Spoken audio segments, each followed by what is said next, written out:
El Señor les bendiga, amados hermanos. Estamos transmitiendo desde la ciudad de Tijuana, Baja California, México, la iglesia Sublime Gracia. Hoy tomamos un tema nuevo. Hasta donde recuerdo, la semana pasada terminamos 7 principios para caminar en unidad como cuerpo, caminar en la mente de Cristo como un solo hombre, lo que podemos llamar también armonía mediante el ministerio del cuerpo de Cristo. En esta ocasión, quiero que veamos una enseñanza, tal vez nos tome mucho tiempo, dependerá siempre de la libertad que le demos nosotros al Espíritu de Dios para ser instruidos por Él. Decía mi pastor en la Ciudad de México que los, eh, la mejor escuela para aprender la Biblia es la iglesia.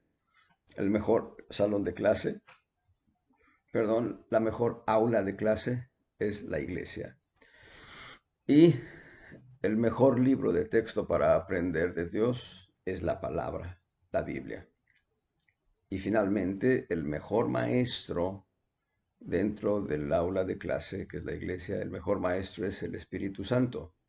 No son los ministerios, es el Espíritu Santo que actúa, que fluye a través de los ministerios. Evidentemente será Cristo fluyendo como apóstol, profeta, evangelista, pastor, maestro, anciano, diácono, el Espíritu de Cristo fluyendo.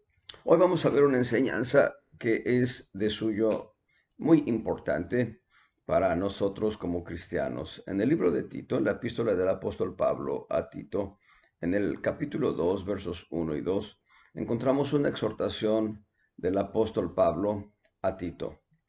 Dice, pero tú habla lo que conviene. Estoy en Tito capítulo 2, verso 1. Habla lo que conviene a la sana doctrina. Verso 2. Que los viejos sean templados, graves, prudentes, sanos en la fe, en la caridad, en la paciencia. Voy a leer este verso 2 nuevamente porque es interesante, es la base de nuestra enseñanza.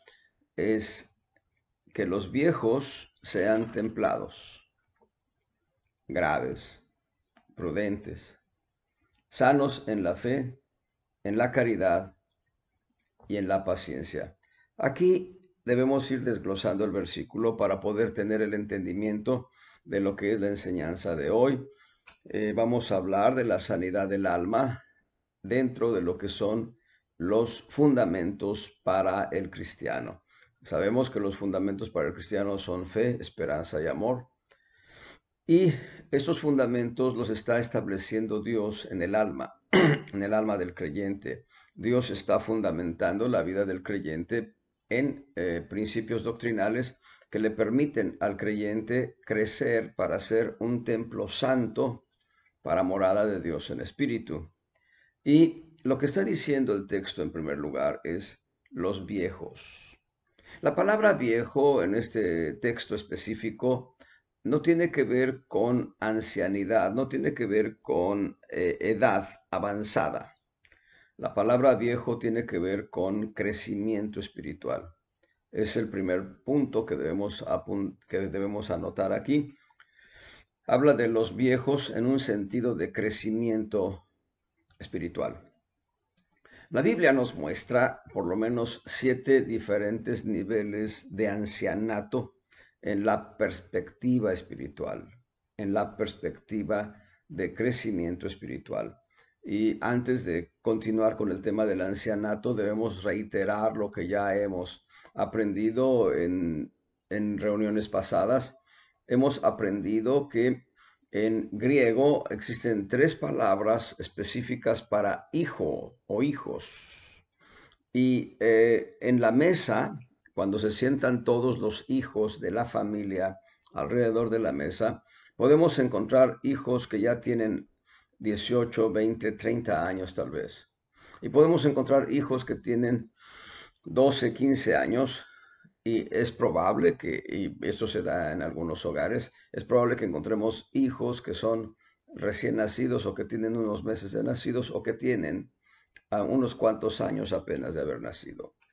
Y en el caso específico de la mesa, en castellano a todos se les llama hijos, pero en griego no. En griego se les llama a los más pequeños, se les llama tecniones, esto es pequeños que requieren de todos los cuidados de los padres. A los medianos, a los que ya están en un proceso de entrenamiento, se les llama paidiones, esto es que están en un proceso de conocimiento de ciencia, entendiendo por ciencia precisamente conocimiento, y están en ese proceso de crecimiento para madurar. Pero a los hijos que ya crecieron y que ya fueron preparados y que tienen un oficio, que tienen una profesión, se les llama huíos, esto es maduros. Teniendo esto en mente, teniendo estos tres vocablos, yo se los di en una ocasión en Primera de Juan, es rápidamente esto. Primera de Juan, el capítulo 2, en el verso 11. 12, en el verso 12, os escribo a vosotros hijitos. Esa palabra hijitos es tecniones. En el verso 13, en la parte final, a vosotros hijitos, ese es paidiones. Y finalmente, les he dicho que en todo el Nuevo Testamento, con excepción de un texto bíblico, en todo el Nuevo Testamento, siempre que se dice de Cristo como el Hijo del Hombre o el Hijo de Dios, hijo, es huíos, maduro. Bueno, teniendo esto en mente, todo cristiano pasa por un nuevo nacimiento espiritual, de acuerdo a Juan 3. De ese nuevo nacimiento espiritual debe pasar a un proceso de crecimiento espiritual bajo el cuidado de padres espirituales. Hay, desgraciadamente, algunos bebés espirituales abandonados en basureros espirituales. Pero Dios no quiere eso. Dios quiere que nosotros, una vez que engendramos a alguien en Cristo, una vez que llevamos a alguien a las plantas del Señor para entregar su vida a Cristo, debemos cuidar de ellos para que crezcan, como si fuera un proceso natural, es en lo espiritual, que crezcan y maduren. Así que regresando al concepto viejos, Pablo escribe a Tito, habla de los viejos. No está hablando de gente de edad físicamente, no está hablando de edad avanzada físicamente, está hablando de crecimiento espiritual. Está hablando de gente que ya conoce del Evangelio por muchos años, gente que ha sido instruida en el temor de Dios, gente que ha sido instruida en la doctrina de Cristo y que deben estar caminando en sanidad y salud divinas. Dice que los viejos sean templados, sean graves, prudentes y agrega sanos. Regresando al concepto viejos, en la epístola del apóstol Pablo a Timoteo, la primera epístola, debe ser en el capítulo 3, dice el apóstol Pablo, es palabra fiel. Hay 7 veces la expresión palabra fiel en las epístolas paulinas, y esta es una de ellas. Es palabra fiel. Si alguno apetece obispado, buena obra desea. Y este versículo, cuando dice obispado, nos está hablando de alguien que anhela crecer espiritualmente. La palabra obispado aplica en 2 direcciones. Aplica para desear caminar en el ministerio, ya sea de apóstol, profeta, evangelista, pastor, maestro, anciano, diácono, ayuda, gobernación. Y debo decir, los ministerios no los ganamos nosotros, no. Los ministerios los asigna Dios. Esto es, la función de servicio la asigna Dios. Si alguien apetece servir dentro de la iglesia, Dios le dará a esa persona una posición de servicio dentro de la iglesia. Esa es la primera dirección de apetecer obispado. Pero la otra dirección que me parece muy trascendente y también, yo diría más que trascendente, yo diría es la manera correcta de ver la vida cristiana. Apetecer obispado es apetecer madurez, apetecer crecimiento. Esto es tener siempre la actitud correcta frente a la situación que se enfrente, no importando qué tipo de naturaleza o situación tengamos, siempre tener la actitud correcta. Así que apetecer obispado en cuanto a anhelar crecer en el carácter de Cristo es un deseo que Dios anhela se encuentre en todo corazón cristiano. todo corazón cristiano. Les comento por lo menos dos testimonios, gente que conozco, y he escuchado los testimonios de viva voz. Un evangelista que se formó en la iglesia interdenominacional hace ya unos 30 años tal vez más. Él era un niño de 12 años y siendo un niño de 12 años vio un culto en el que se estaban ordenando ministros de Dios dentro de la iglesia interdenominacional. Y este niño, este jovencito, cuando vio que estaban orando por aquellos ministros, oró también y dijo, Dios, ¿qué impide que yo también pueda servirte? Y esa oración fue escuchada por Dios y años después Dios le dio un llamamiento a ser un evangelista. Y bueno, hay otras razones por las que dejó la iglesia interdenominacional, pero él se convirtió en un evangelista. Eh, Él estaba en La Paz, Baja California Sur. No sé ahorita dónde esté ministrando, pero yo lo escuché directamente de él el testimonio. Hay otro testimonio, un varón que es miembro, es pastor, miembro de la iglesia de la denominación del movimiento Calvary Chapel. Y él, de igual manera, siendo un jovencito, siendo un niño, dijo, yo quiero servirte, Señor, y Dios lo llevó al pastorado. Ahora, eso es una situación específica de anhelo de servir al Señor en el ministerio, pero el anhelo de crecer al nivel de Cristo debe ser de todos los cristianos. Todo creyente debe anhelar eh, ser como Cristo en todo, en todo. Así que si alguno apetece obispado, y también hay una palabra en el Nuevo Testamento que es presbíteros o presbúteros, presbítero, me gusta la manera que se pronuncia porque la transliteración de una especie de U del griego al castellano tiene una pronunciación de Y, de Y. Entonces, presbíteros. Entonces, obispado y presbítero son sinónimos, en primer lugar, de ministerio, pero son sinónimos también, en segundo lugar, de crecimiento espiritual. Así que regresando a la epístola del apóstol Pablo a Tito, cuando le dice que los viejos, está hablando de los ancianos. Hay ancianos que después de caminar varios años en la iglesia cristiana, se les entiende como ancianos por crecimiento espiritual. Indiscutiblemente porque han aprendido de las escrituras y tienen cierto entendimiento mayor que otros. Esos son ancianos por crecimiento espiritual. Yo tengo apenas 34, 35 años caminando en Cristo, caminando en Cristo, así que estoy joven, ¿verdad? Estoy chaval. Bueno, 34 años, eso por cumplir 35 años caminando en Cristo, pero hay otro nivel de ancianato que es anciano por edad. Ahí sí, yo ya tengo 64 años, este año cumpliré 65, así que también soy anciano por edad. Y bueno, hay diferentes niveles de ancianato hasta llegar al ministerio quíntuple. Y lo que está diciendo el apóstol Pablo, los viejos. Ahora, debo situarlos en la época en que se escribe la epístola para ubicar precisamente el mensaje tan específico que está dando el apóstol Pablo. Primeramente, es una carta dirigida a un ministro de Dios. Para mí, Tito era un apóstol, porque Pablo le está estableciendo a Tito, le está diciendo a Tito que lo dejó en Creta para establecer ancianos.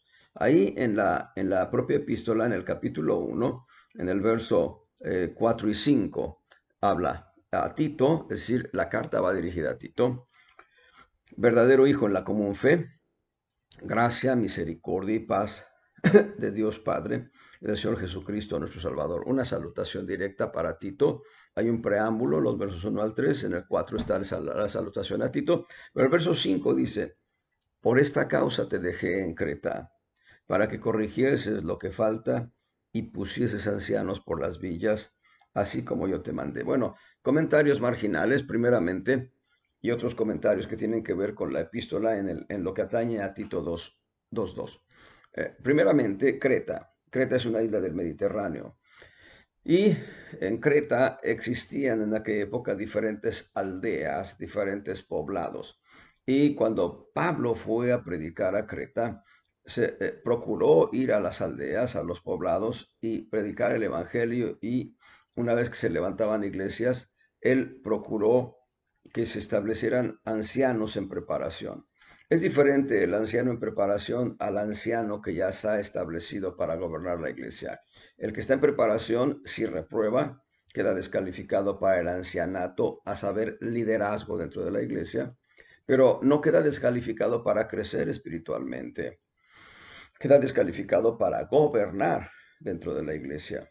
Y esos ancianos en preparación, si calificaban, si aprobaban, indiscutiblemente eran puestos en el gobierno de la iglesia. Alguno de ellos vendría a ser pastor y otros de ellos vendrían a desarrollar otro tipo de ministerio, o tal vez quedasen solamente como ancianos dentro de la iglesia local donde habían sido establecidos. Creta tenía diferentes aldeas, diferentes poblados, y por tanto en cada poblado se procuró establecer una iglesia local.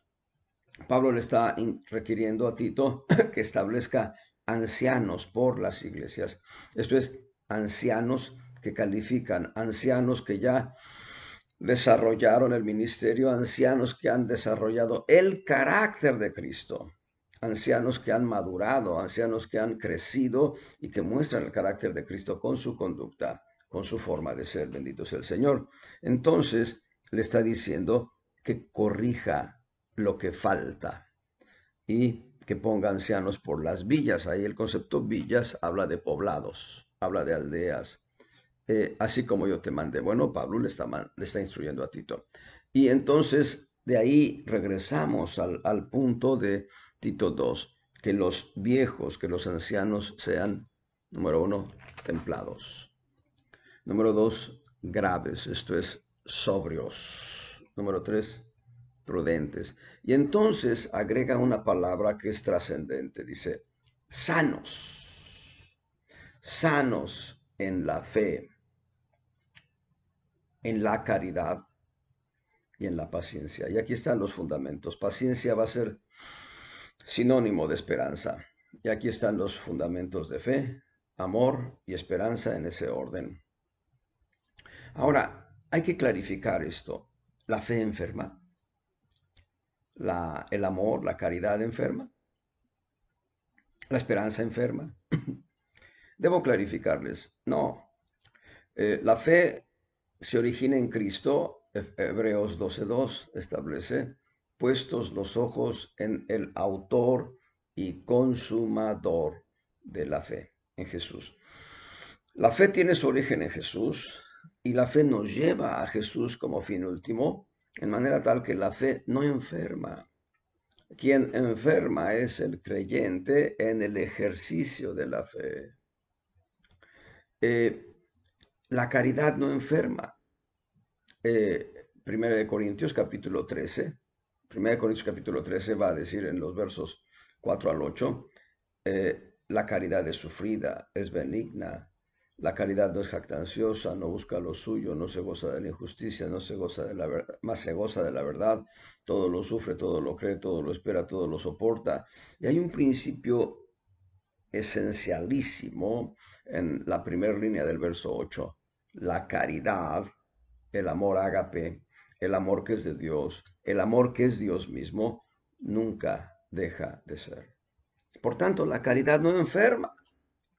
Quien enferma es el creyente por no vivir el amor de Cristo, por no experimentar el amor que es de Cristo y que debe ser específicamente guiado en la forma en que está descrito, por mencionar el primer planteamiento, en 1 Corintios 13, del 4 al 8. Así que la caridad no enferma. El que enferma es el creyente por no experimentar la caridad. El creyente enferma por caminar en desamor. Desamor es lo contrario de amor. Desamor es lo contrario de caridad. Desamor es lo contrario de la naturaleza de Dios, que es el amor mismo. Y la esperanza no enferma. El que enferma es el creyente en cuanto a moverse en esperanza. El creyente es quien enferma en cuanto a no caminar correctamente en la paciencia divina. Bendito sea el Señor. Evidentemente aquí Pablo dice paciencia, y paciencia es espera puesta bajo presión. La paciencia, la esperanza corresponde a una espera puesta bajo presión, y la esperanza no enferma, porque el apóstol Pablo tiene el cuidado de describir a los colosenses y decirles: es Cristo en vosotros, la esperanza de gloria. En otras palabras, Cristo mismo es nuestra esperanza de gloria. Por tanto, Cristo no enferma. Cristo llevó nuestras enfermedades en la cruz, pero después de su resurrección, Él no enferma más. Él tiene un cuerpo glorificado. Jesús, el Hijo del Hombre, tiene un cuerpo glorificado. Bendito sea el Señor. Así que regresando al punto, cuando dice el apóstol Pablo que sean sanos en la fe, en la caridad, en la paciencia, lo hace en razón de que es el creyente. No está diciendo que sea sana la fe en ellos, no está diciendo que sea sana la caridad en ellos o la paciencia en ellos. Está diciendo que ellos sean sanos, que sean sanos en el plano espiritual en cuanto al ejercicio de la fe, la caridad y la esperanza, o en este caso específico, la paciencia como sinónimo de esperanza. Cuando nosotros leemos con mucho detenimiento la epístola a Tito, a pesar de ser 3 capítulos, tienen una descripción detallada de cómo está la iglesia o las iglesias en Creta, cómo están caminando los creyentes en Creta, las iglesias. Y entonces esto le carga el corazón a Pablo, porque las iglesias de Creta no están caminando en la manera en que Dios quiere que caminen. Así que este mensaje aplica a iglesias que no están caminando como Dios quiere. Y si nosotros como iglesia local, o si algún visitante a esta página de otra iglesia diferente ve que hay deficiencias en el caminar de estos principios fundamentales de fe, amor y esperanza, entonces lo correcto es venir a entender cómo ser sanos nosotros, los creyentes, en la fe, caridad y paciencia. Y ahorita todavía no entramos en detalles, pero ya nos está anunciando Tito 2:2. Dice que los viejos sean templados. La templanza es una de las, es la medicina, es el elemento medicado para nuestra alma, a fin de ser sanos en la fe. Para que yo sea sano en la fe, mi vida en el alma debe caminar en templanza. Pero dice que sean graves. Esta palabra grave también se puede entender como sobrio. Y recientemente terminamos una enseñanza de cómo estar firmes delante de Dios cuando comience su ira. Y esa palabra de estar firmes nos habla de sobriedad, nos habla de actitud gallarda. Cómo somos graves, cómo somos templados, perdón, cómo somos sobrios. En esa medida, en esa misma medida, nosotros vamos a ser sanos en el amor, en la caridad, el amor ágape, el amor que es de Dios, el amor que es Dios mismo. Y finalmente dice que sean prudentes, y la prudencia es el medicamento espiritual para nuestra alma, a fin de caminar correctamente en una fe, perdón, en una esperanza que eh, está de acuerdo a la expectativa divina. Así que gloria sea al Señor.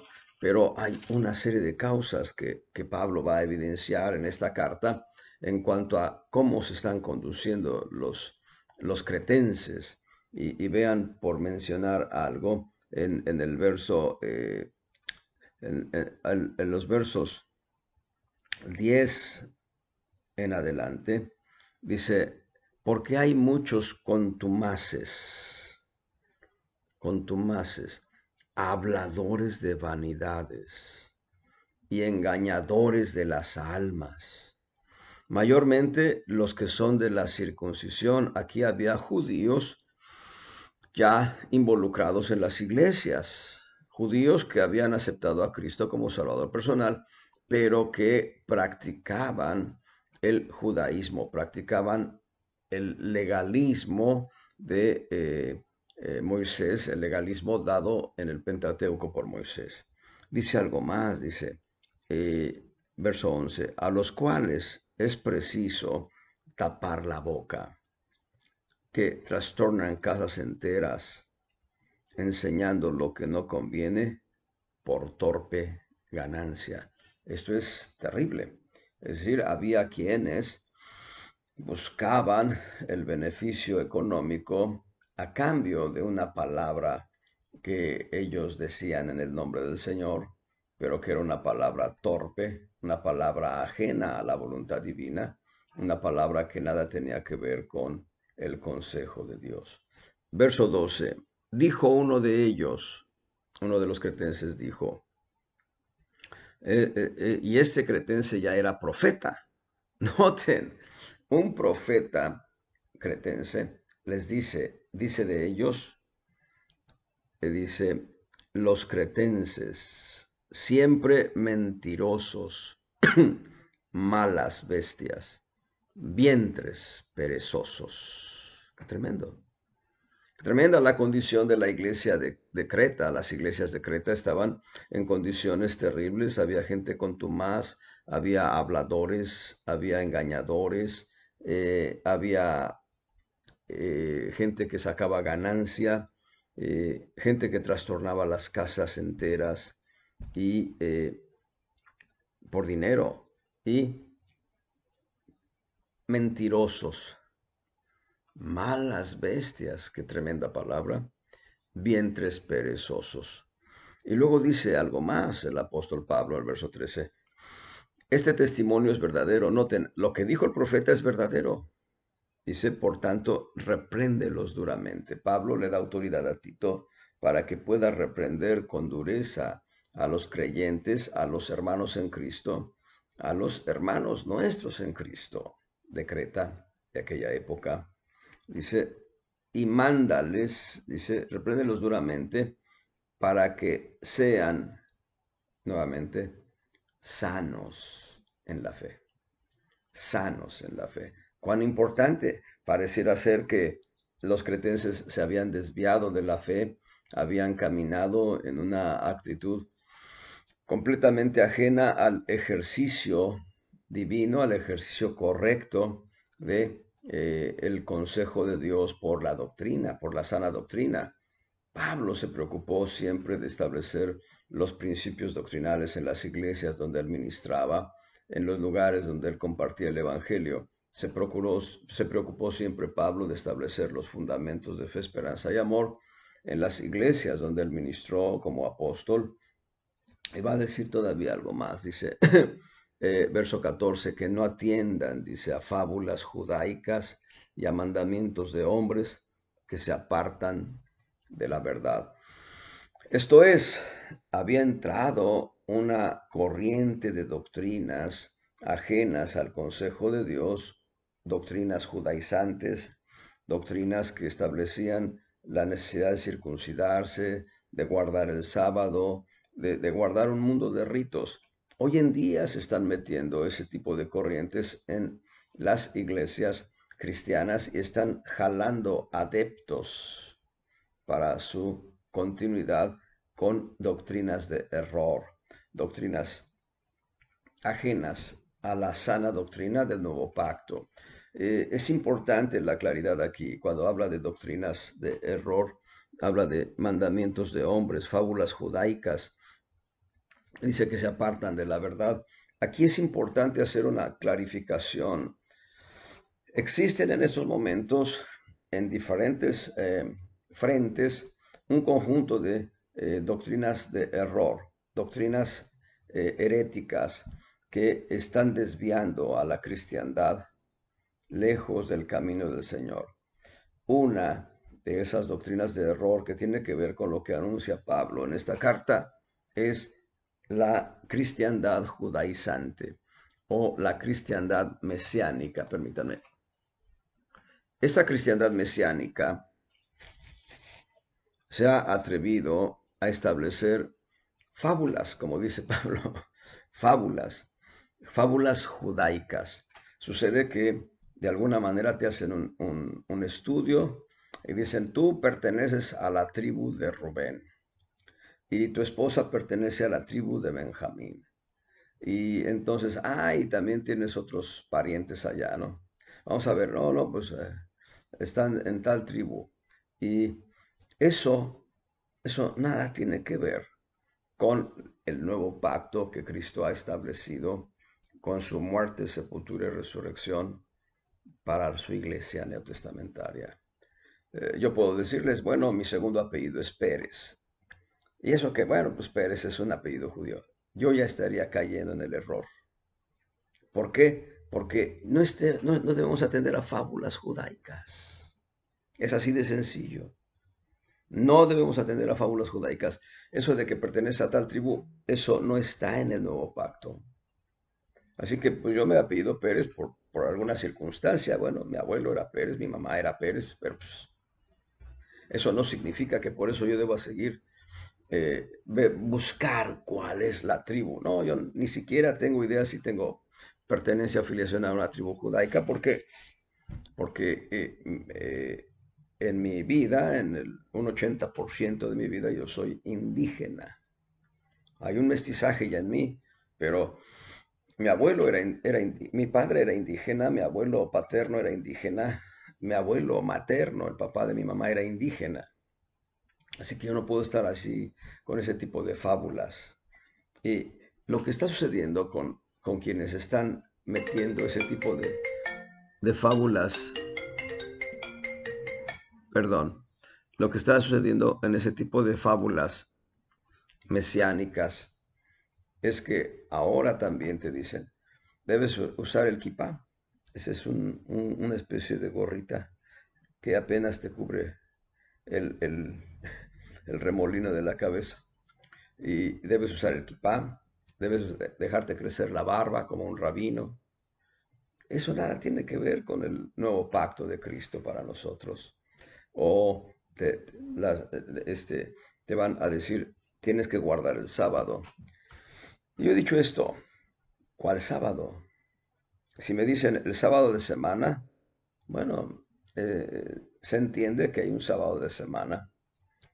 Y si me dicen, es el sábado, es el día que debes guardar, yo les digo, la Biblia en el Antiguo Testamento, en el Pentateuco, marca diferentes tipos de sábados o sabbats. Y ellos no lo cumplen. Pero además, aunque lo cumplieran, no tiene sentido cumplirlos. Cristo ha cumplido la ley por nosotros. Pero lo que está diciendo aquí el apóstol Pablo es que se han metido esas corrientes doctrinales y esas corrientes doctrinales están desviando a la cristiandad en aquella época en Creta y hoy en día lo están haciendo en las iglesias cristianas. Hay quienes se convencen de esto y entonces empiezan a caminar en un conjunto de principios religiosos, farisaicos, ajenos al consejo de Dios. Guardan el sábado. Y yo pregunto, ¿cuál sábado? El Pentateuco por lo menos muestra diferentes sábados. Hay un sábado de semana, ¿de acuerdo? Pero el día de la Pascua, el 14 de Nisan, 14 de Aviv, es Sabbat para los judíos, no para los cristianos. Para nosotros los cristianos no es Sabbat. Para los judíos es Sabbat porque ellos siguen la tradición, los ortodoxos, los que caminan de acuerdo al principio de la escritura. El Sabbat de Pascua, el Pesaj, ¿sí? No es sábado de semana. Es un sábado que puede ser cualquier día de semana, entre el primero y el séptimo día. Pero además, el día siguiente a la Pascua es Sabbat solemnísimo. Sabbat solemnísimo de guardar. Y luego de ese día hay 7 días de panes ácimos. hay 7 días de panes ácimos que hay 7 días de panes ácimos que se deben guardar de acuerdo a la ley. Nosotros no los guardamos porque no estamos bajo la ley. Nosotros no estamos bajo la ley. Nosotros estamos bajo la gracia. Y les doy una semilla. En Hebreos, y me parece que es en el capítulo 7 de Hebreos, se dice que la ley fue modificada o la ley fue sustituida por una nueva ley. Y esa nueva ley, perdón, que la ley del Antiguo Testamento, la ley del sacerdocio, fue sustituida por una nueva ley. Voy a tener que hacer una pausa aquí, permítame. Continuando entonces, hay quienes están predicando fábulas judaicas hoy en día y decía yo que el Sabbat de semana es uno, el Sabbat del Pesaj es dos, el Sabbat de los panes ácimos, que es siguiente a la Pascua, precisamente es tres.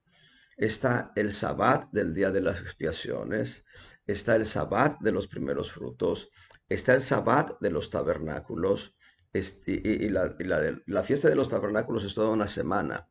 Entonces, yo quiero ver si realmente están guardando todos esos días como sabáticos.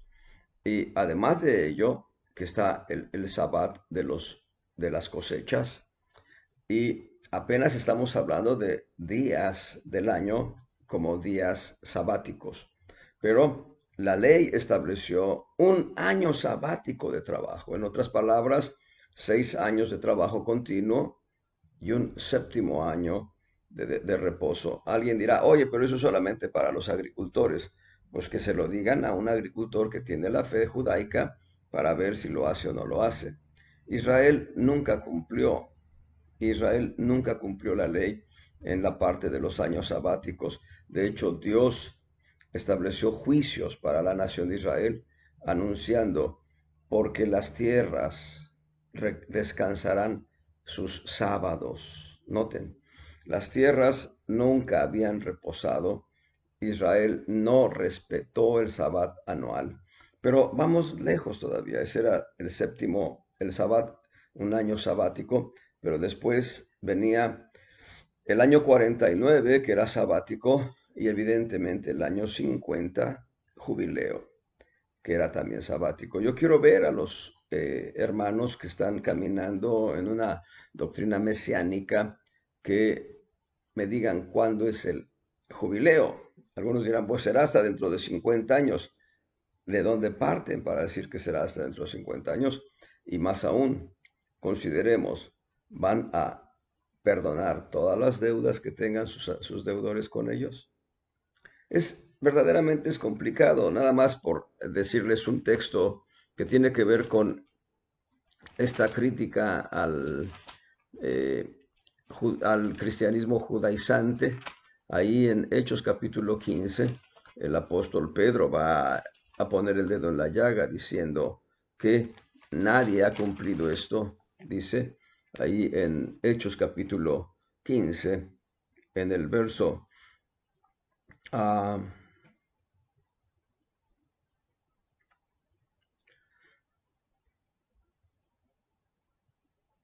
en el verso 10, versos anteriores, Pedro está anunciando lo que es el yugo de la ley, y en el verso 10 dice, ahora pues, ¿por qué tentáis a Dios poniendo sobre la cerviz de los discípulos yugo que ni nuestros padres ni nosotros hemos podido llevar?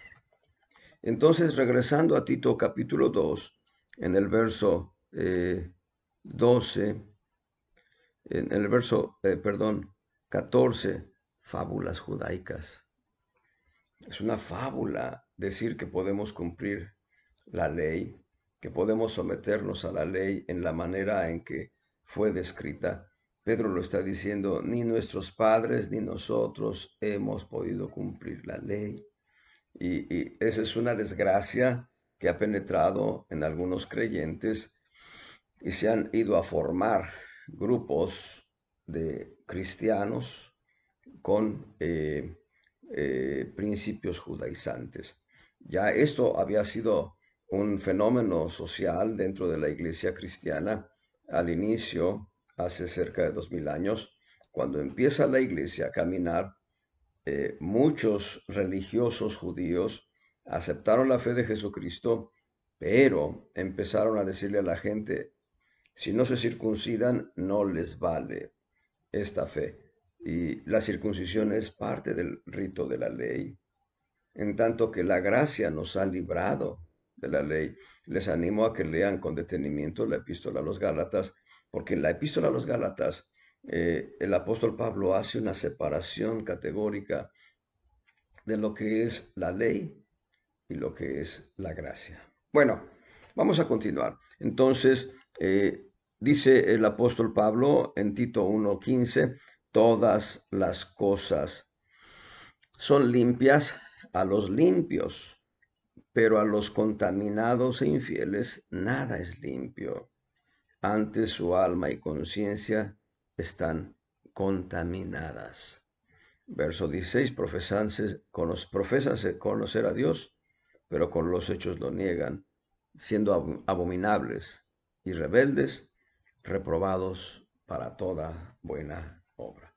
Entonces, lo que está anunciando Pablo en la epístola a Tito es la enfermedad espiritual que ha penetrado en las almas de los creyentes por atender, escuchen bien, todos estos vicios que se están evidenciando, por atender, dice, a contumaces, a habladores de vanidades, a engañadores, a y esos engañadores eran, muchos de ellos eran judíos, dice, a aquellos que trastornaban casas enteras, a los que enseñaban lo que no conviene. Estaban escuchando a los cretenses todo este tipo de error, dice, y mentirosos, malas bestias, vientres perezosos, fábulas judaicas, mandamientos de hombres que apartan de la verdad, todo esto y muchas cosas peores. Entonces, vamos a encontrar que el apóstol Pablo va a describir por lo menos diferentes vicios que se dan en la conducta humana del creyente en Cristo, vicios que le llevan a no practicar la fe como debe practicarse, a no practicar la caridad como debe practicarse, ya no ser expectantes de la gloria divina como corresponde a una esperanza sana. Insisto, la fe, la caridad y el amor, no, la fe, la caridad y la esperanza no se enferman. El que enferma es uno en cuanto a estos principios fundamentales para nuestras vidas. Y ya anunciando un poco el tema de la fe que enferma, no es que la fe esté enferma, sino el creyente enfermo respecto del ejercicio de la fe. El apóstol Pablo escribe a Timoteo estos aspectos de debilidad en el creyente en cuanto al ejercicio de la fe. Es el orden en que lo estamos llevando. Dice que sean templados, sobrios o graves. Dice prudentes y dice sanos en la fe. Primero debemos evidenciar el vicio en el alma para después ver cómo podemos ser sanados en el alma respecto del fundamento. En 1 Timoteo 1:4, aquí Pablo va a poner los, los vicios del corazón del creyente en cuanto a la fe. En 1 Timoteo, en el capítulo 1, verso 4, dice, ni presten atención a fábulas y genealogías sin término, que antes engendran cuestiones que la edificación de Dios, que es por fe. Así te encargo ahora. Y lo primero que sucede en el corazón del creyente es engendrar cuestiones en contra de la fe. Cuestiones que están sustentadas en fábulas y genealogías de hombres. Genealogías que no tienen término. Bueno, a veces vamos a encontrarnos algún texto en la Biblia, sobre todo en el Antiguo Testamento, en el que aparentemente hay una contradicción o algo que realmente nuestro raciocinio no alcanza a comprender. Debemos ser cuidadosos para no enfermar en el alma en cuanto al ejercicio de la fe. Hay un comentarista, un reportero, un periodista, encumbrado ya en una posición de dirección, de liderazgo, en una empresa grande, en medios de comunicación. Y este hombre, entrevistado una ocasión por un noticiero, debo decirles, noticiero es el que lee noticias, noticiario es el programa. Desgraciadamente le llaman noticiero al programa, pero no. Noticiero es el que lee noticias. Bueno, un noticiero también de mucho prestigio ya a nivel nacional. Este director de su programa de radio estaba entrevistando a aquel que hoy es un alto directivo de un programa de medios muy grande. Bueno, y le decía un tema bíblico y aquel contestaba, no, bueno, pues claro que el Dios judío dice, claro que el Dios judío acepta sacrificios humanos. De una manera así de simple, muy simple, sin establecer bases. Y dice, bueno, pues ahí está Abraham, ofreció a Isaac, y pasa por alto todo lo que corresponde a una estructura doctrinal en el corazón de Abraham. Y pasa por alto que en realidad Isaac no fue sacrificado. Y después habla de aquel juez de Israel que eh, ofreció a su hija, pero no justifica jamás, este director de noticiarios, jamás llega a justificar que Dios se haya agradado de un sacrificio humano. Es un absurdo. Él no conoce la escritura y por dos eventos aislados, dos textos completamente aislados de la Biblia, saca conclusiones que engendran cuestiones. Engendran cuestiones. Cuando nosotros leemos toda la escritura en una armonía desde el principio hasta el final, nosotros encontramos que en una expresión de prospectiva mesiánica, en Génesis capítulo 3, el Señor sacrificó tal vez dos grandes animales, tal vez dos toros, tal vez un bisonte, dos bisontes, no sé. Le tomó las pieles y con las pieles cubrió la desnudez de Adán y Eva, enseñando que era necesario un sacrificio para poder cubrir la desnudez que había traído el pecado. Nosotros vemos en el contexto de la escritura, en Génesis 4, Abel ofreció lo mejor de su ganado, y Hebreos 11 va a dar testimonio de los sacrificios, de las ofrendas de Abel, en plural, en plural. Y luego de Abel encontramos a Noé, después del diluvio, cuando ellos salen del arca. Noé va a ofrecer sacrificios pacíficos a Dios de animales limpios, y encontramos en la historia a Abraham. Abraham levantó por lo menos 7 diferentes altares, y con ellos Abraham buscó agradar a Dios. Y así podemos ir transitando y encontramos en el libro de Éxodo cómo la nación de Israel por familias, y cuando una familia era pequeña y la otra también, se invitaban para estar en un solo lugar. El día de la Pascua, el 14 de Nisan, sacrifican el cordero pascual, y un cordero por familia y un cordero por nación. Y todo eso solamente es una sombra o figura Hay una pregunta y debo decirles que hay una enseñanza muy bonita donde aparecen diferentes preguntas trascendentales que la misma Biblia da respuesta. Y en el caso de Isaac, Isaac cuestiona a Abraham y a su padre Abraham le dice, Padre Abraham, he aquí la leña, he aquí el fuego, ¿dónde está la víctima para el holocausto? ¿Dónde está el cordero? Esa pregunta quedó ahí en punto suspensivo la respuesta. Abraham solamente dijo, Jehová se proveerá cordero para el holocausto.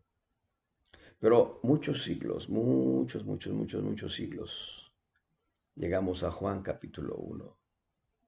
Y en Juan capítulo 1, Juan el Bautista ve venir a Jesús al río Jordán. Y Juan el Bautista, al verlo, le dice a la gente que seguía a Juan el Bautista, dice, he aquí el Cordero de Dios que quita el pecado del mundo. Y entonces, si este director de un medio noticioso ya de prestigio, bueno, prestigio en este país, si ese director entendiera todo el contexto, comprendería que Dios no quería en realidad a Isaac como holocausto, sino que Dios estaba confirmando en el corazón de Abraham la fe, la convicción que tenía Abraham de quién era el Dios de gloria. Y en cuanto a aquella jovencita sacrificada, no hay testimonio en el libro de los jueces que Dios se agradase de ello. Es más, en el libro de los jueces aparece una consigna por lo menos 2 o 3 ocasiones diciendo, en esta época cada quien hacía lo que bien le parecía. No cada quien hacía lo que a Dios le agradaba.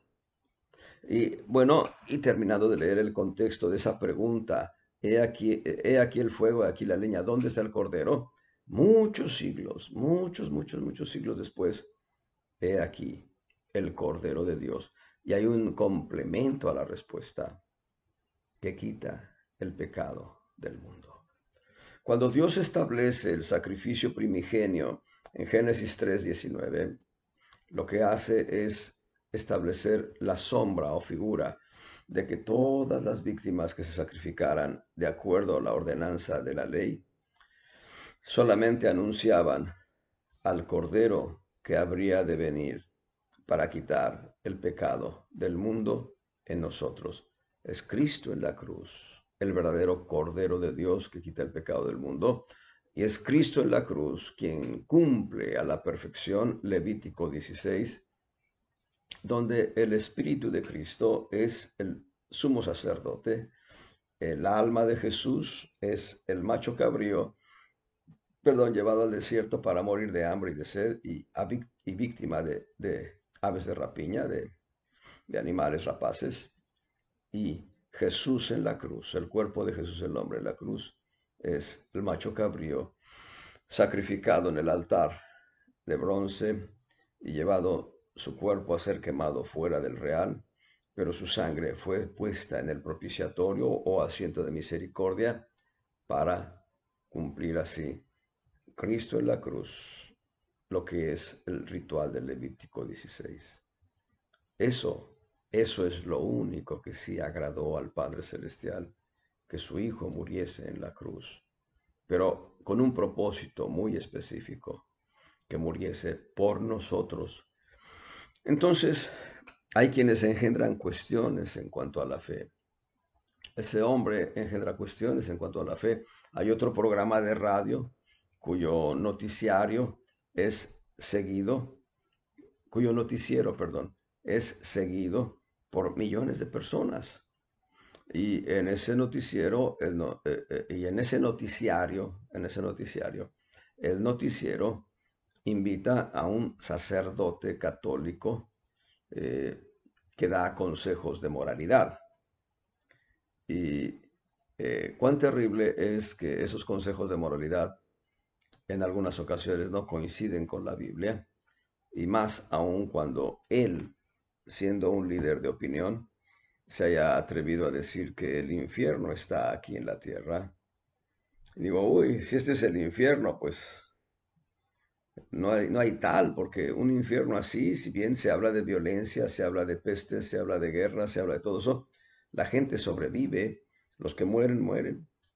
Pero toda la gente que está experimentando su entorno diciendo este es el infierno, dice uno, pues qué benigno infierno. Y como es un líder de opinión y la gente que lo escucha, no todos razonan de acuerdo a lo que debe ser un razonamiento lógico adecuado, entonces dicen, pues este dijo eso, esta tierra es el infierno. No, no es así. Hay un auténtico infierno, hay un lago de fuego y azufre que será el fin último de los que rechazan a Cristo como Salvador personal. Y entonces se engendran cuestiones así, cuestiones en cuanto a la fe. Y algunos dicen, oye, pues esto suena bien. Yo diría, lo único que debe sonarte bien es la palabra de Dios, la escritura. Eso es lo que debe sonarnos bien. Y debemos entender el contexto de la escritura desde principio hasta fin para poder entender, para poder comprender el consejo de Dios en cuanto a la fe que nosotros ejercemos. Es el primer principio. Y entonces, para sanar nosotros en cuanto a la fe, nosotros debemos alinear nuestro raciocinio a la escritura, no al revés. Hay quienes traen la escritura, la desmenuzan, ¿sí? Dicen, aquí está mal, aquí está mal, aquí está mal, aquí está mal. Pero nosotros lo que debemos hacer es venir a la escritura y tú lo dijiste, Dios, tiene cumplimiento. Decía la madre de un profeta, hermano, ahorita, ¿cómo puedo olvidar el nombre? Ahorita lo tenía en mi mente. Bueno, la mamá de este varón, que es un profeta, hermano Belio Pérez, profeta del Señor, su mamá decía, la Biblia dice que una ballena se tragó a Jonás. Y yo lo creo, decía ella. Pero si la Biblia dijese que Jonás se tragó a la ballena, también lo creería, decía ella. La fe es descargar precisamente nuestras convicciones en que lo que dice la Escritura es verdad. Hay quienes no creen, bueno, cada uno llevará su propia carga, cada uno responderá delante de un diferente tribunal según el caso, delante de Dios, delante de Cristo.